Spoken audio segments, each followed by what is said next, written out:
श्री राधे। कल हम लोग कथा में श्रवण कर रहे थे कि भगवान ने कुब्जा पर कृपा की। यह जो कुब्जा थी यह कोई साधारण स्त्री नहीं थी, यह सूर्पणखा थी। यह जब भगवान श्री राम के सामने विवाह का प्रस्ताव लेकर गई थी, तब भगवान ने लक्ष्मण जी के द्वारा उसके नाम कान कटवा दिए थे। अब जो सूर्पणखा थी वह ब्रह्मा जी के पास में गई और उसने यही केदार क्षेत्र में तपस्या की। तपस्या से ब्रह्मा जी प्रसन्न हुए, तब उसने कहा कि मैं भगवान से विवाह करना चाहती हूँ। तब ब्रह्मा जी ने कहा कि इस समय भगवान श्री राम मर्यादा पुरुषोत्तम के रूप में अवतरित हुए। इस समय उन्होंने एक स्त्री का ही व्रत लिया। अब तुम द्वापर में जब भगवान श्री कृष्ण के रूप में भगवान अवतरित होंगे, तब तुम्हारी यह जो अभिलाषा है यह पूर्ण होगी। तब कुब्जा ने कहा कि ब्रह्मा जी, मैं कैसे पहचानूंगी कि यह भगवान श्री राम ही हैं जो श्री कृष्ण के रूप में अवतरित हुए हैं? वह मेरे सामने आएंगे तो मैं उन्हें कैसे पहचानूंगी? तब ब्रह्मा जी ने कहा कि मैं तुम्हारे पीठ के ऊपर एक कुबड़ लगा देता हूँ, जिसके स्पर्श से यह कुबड़ तुम्हारी समाप्त हो जाएगी। समझ लेना कि वही भगवान है। अब जैसे ही भगवान ने कुब्जा का स्पर्श किया और उसे एक झटका दिया, तो जो कुब्जा थी 3 जगह से टेढ़ी थी, वह बहुत ही सुंदर स्त्री के रूप में परिणित हो गई। अब भगवान वहां से चले जहां पर रंगशाला में, जहां पर यज्ञ का आयोजन हुआ था। अब भगवान चारों ओर देखते जा रहे हैं और सभी से पूछ रहे हैं कि वह धनुष कहां पर रखा हुआ है जिसके लिए इतना बड़ा यज्ञ का आयोजन हुआ। और सभी से पूछते पूछते भगवान वहां पर पहुंचे।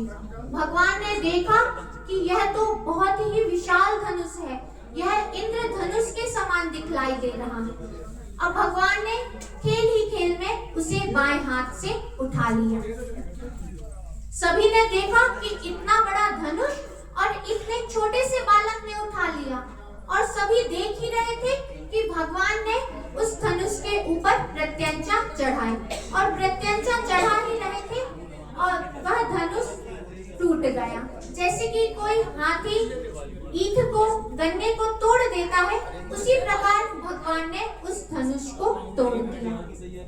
अब जैसे ही वह धनुष टूटा तो उसकी जो ध्वनि थी वह चारों ओर गई और वह ध्वनि कंस के कानों पर भी पड़ी, क्योंकि यह जो धनुष था यह कोई साधारण धनुष नहीं था। कंस जब दिग्विजय करने के लिए गया था, तब वह मंदराचल पर्वत पर गया और मंदराचल पर्वत पर परशुराम जी तपस्या कर रहे थे।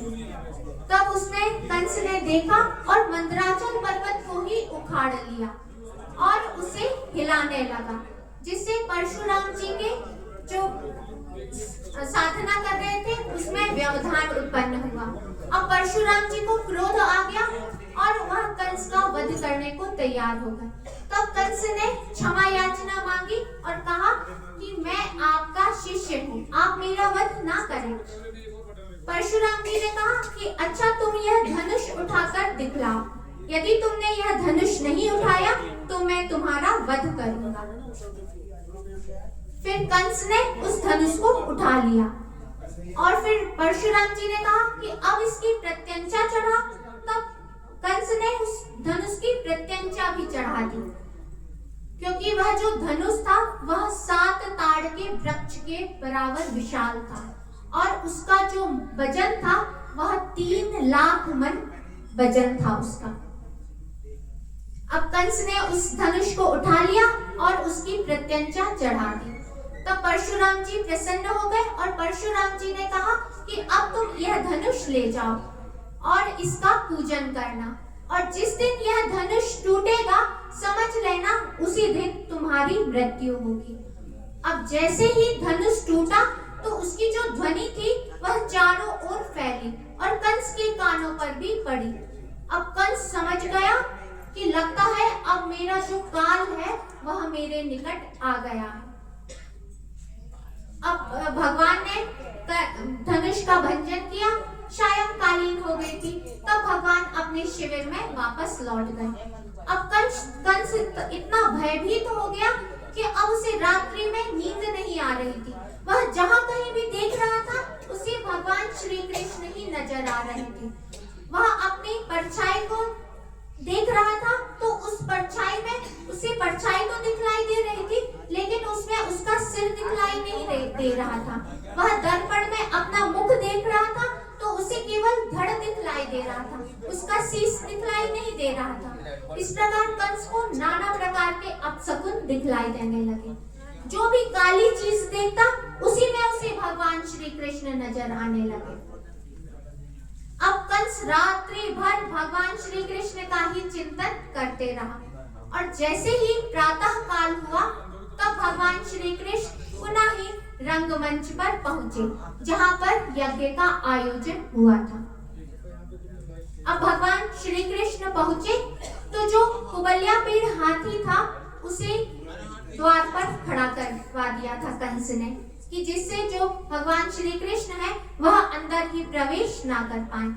तब भगवान श्री कृष्ण ने महावत से कहा कि ओ महावत, हमें जगह दो, इस हाथी को हटाओ, नहीं तो हम तुम्हें हाथी सहित अभी यमलोक पहुंचा देते हैं। लेकिन महावत ने ही सुना।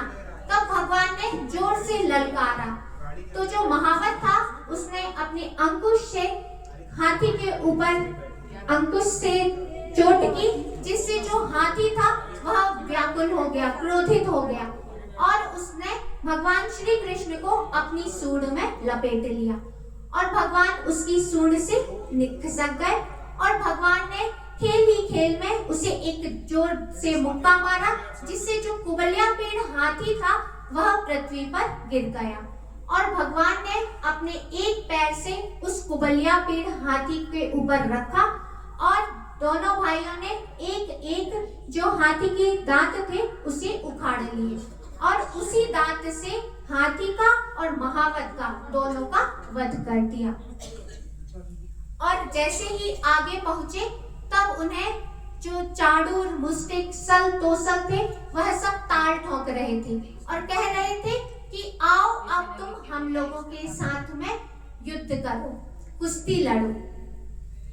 भगवान ने कहा कि हम अवश्य ही तुम्हारे साथ कुश्ती लड़ेंगे, लेकिन हम छोटे छोटे बालक हैं, हमारा जो कुश्ती होती है वह समान जो बल वाले होते हैं उन्हीं के बीच में होती है। तुम लोग तो इतने बड़े बड़े मल्ल हो, तुम्हारे साथ हम कैसे कुश्ती लड़ सकते हैं। और जितने भी लोग थे, जितने भी प्रजाजन बैठी हुई थी, वह सब भगवान श्री कृष्ण के उस सौंदर्य को निहार रहे थे, क्योंकि भगवान ने कुबल्यापीड़ हाथी का वध किया था ना, तो जो दांत था वह दोनों भाइयों ने अपने अपने कंधे पर धारण किए हुए थे। तो जितने भी प्रजाजन थे वह सब भगवान के रूप को निहार रहे थे। जितने भी बड़े वृद्ध थे वह सब भगवान श्री कृष्ण को अपने पुत्र के समान देख रहे थे। जितनी भी स्त्रियां थी उन्हें भगवान श्री कृष्ण कामदेव के समान दिखलाई दे रहे थे और जो छोटे छोटे बालक थे उन्हें भगवान श्री कृष्ण अपने सखा के ही समान दिखलाई दे रहे थे। जाकी रही भावना जैसी, प्रभु मूरत देखी दिन तैसी। जो जिस भाव से भगवान को देख रहा था भगवान उसे उसी रूप में नजर आ रहे थे। अब भगवान आगे पहुंचे तब सल, तोशल, चाड़ूर, मुष्टिक आदि ने भगवान को ललकारा, लेकिन भगवान ने कहा कि हम छोटे बालक हैं, हम छोटे छोटे बालकों के साथ ही कुश्ती लड़ेंगे, आपके साथ नहीं लड़ सकते। तो जो चाड़ूर था उसने कहा, ना बालो ना किसो रस्तम ना बलम च बलिनाम वरा। चाड़ूर ने कहा कि तुम लोग कोई साधारण बालक नहीं हो, क्योंकि अभी अभी तुमने जिस कुबल्यापीड़ हाथी का वध किया है वह कोई साधारण हाथी नहीं है। उस हाथी में 10,000 हाथियों का बल था और तुमने उसे खेल ही खेल में मार दिया, इसलिए तुम लोग कोई साधारण बालक नहीं हो। आओ और हम लोगों के साथ में कुश्ती लड़ो।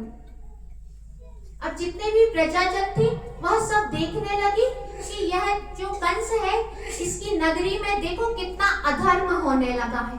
कहाँ छोटे छोटे बालक हैं ये, और इतने बड़े बड़े पहलवानों के साथ कुश्ती के लिए इन्हें निमंत्रित किया जा रहा है। और जो चाणूर था उसने कहा कि हम लोगों ने तो तुम्हें इस कुश्ती के लिए ही यहाँ आमंत्रित किया है। अब सब लोग विचार करने लगे और भगवान श्री कृष्ण और बलराम जी उस युद्ध भूमि पर कूद पड़े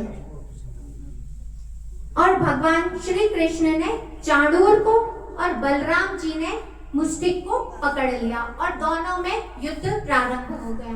और भगवान श्री कृष्ण और बलराम जी ने खेल ही खेल में चाणूर और मुष्टिक का वध कर दिया।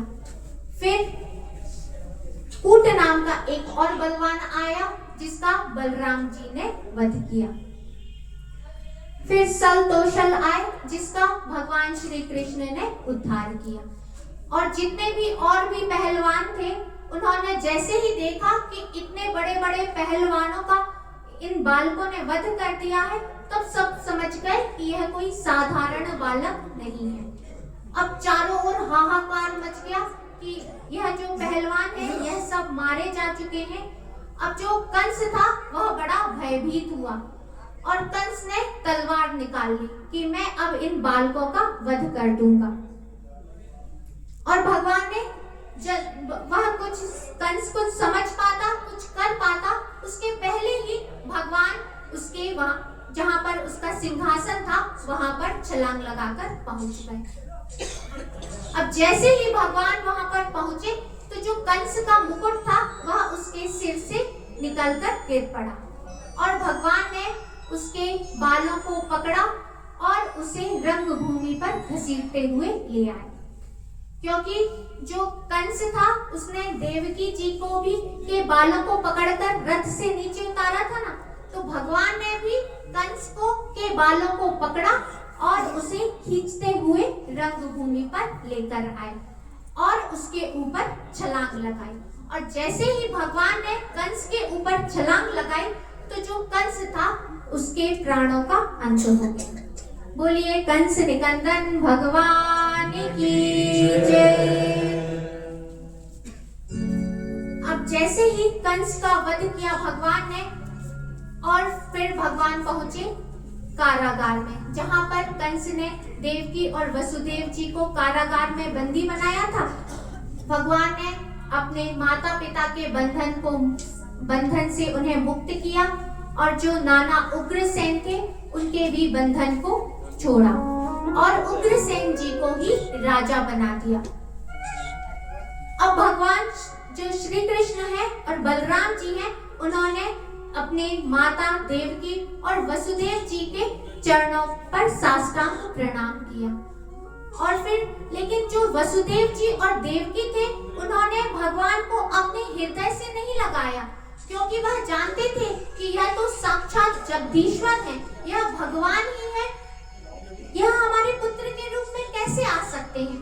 अब वह पुत्र के प्रेम को नहीं कर रहे, पुत्र का प्रेम नहीं दर्शा रहे हैं। अब वह सोच रहे हैं कि यह तो भगवान है, इन्हें अपने हृदय में हम कैसे लगा सकते हैं। अब भगवान ने सोचा कि यह जो हमारे माता पिता हैं यह तो हमें भगवान ही समझ रहे हैं, अब यह जो इनसे हमें पुत्र प्रेम की प्राप्ति कैसे होगी। तब भगवान ने अपनी योग माया को आदेश दिया कि आप मेरे माता और पिता की बुद्धि को फेर दीजिए। अब जैसे ही भगवान ने योग माया ने वसुदेव और देवकी जी के बुद्धि को फेरा, तब उन्होंने भगवान श्री कृष्ण और बलराम जी को अपने हृदय से लगा लिया। बोलिए भक्तवत्सल भगवान की जय। पूज्य सद्गुरुदेव भगवान की जय। जय जय श्री राम।